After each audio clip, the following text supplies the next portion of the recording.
I was already in the ballroom before she noticed me. Chandeliers throwing gold across the marble, champagne flutes catching light like glass weapons.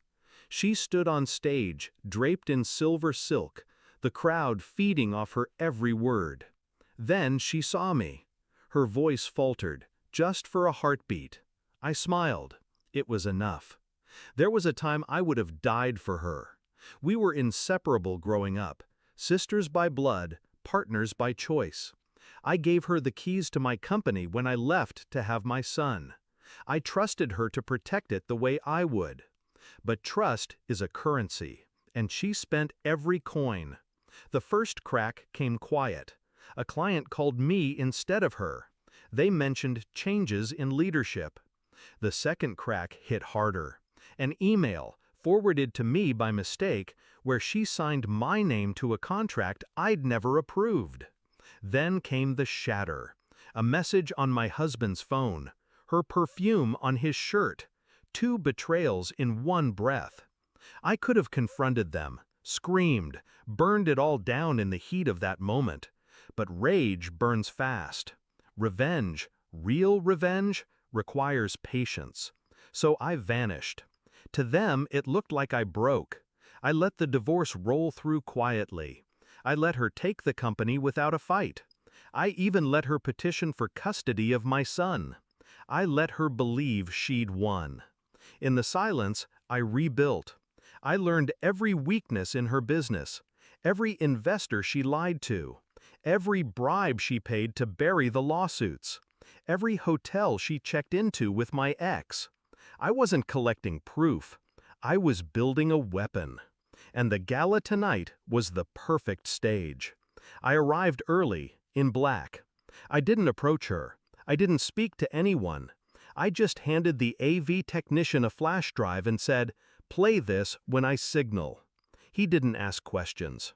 She started her speech, thanking investors, bragging about expansions, smiling that polished smile she'd practiced since we were girls in front of the bathroom mirror. When the applause swelled, I stepped forward.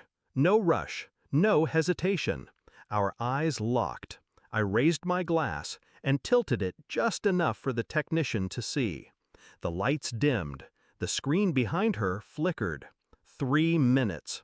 That's all it took to end her. First clip, her signing falsified documents. Second, her whispering bribes into a banker's ear. Third, hotel surveillance of her and my ex, dates overlapping with board meetings she claimed to attend. Gasps from the crowd. Chairs scraping. Investors muttering. The final scene froze on her face, laughing as she told someone she'd take the company, take the man, and then take the kid, because winning is everything. The room went dead silent. I didn't look at the screen. I looked at her. Her silver silk was wilting under sweat. Her lips trembled. Her eyes darted toward the exits, toward the people slipping away from her table. She knew it was over before the lights came back up. Security moved toward the stage, not for me, for her. 2 lawsuits were already filed and waiting to be served. 3 investors had been prepped to withdraw funding the second the video ended. And the custody petition? Dead. Her own words had seen to that. As they let her out, she turned, searching my face for something.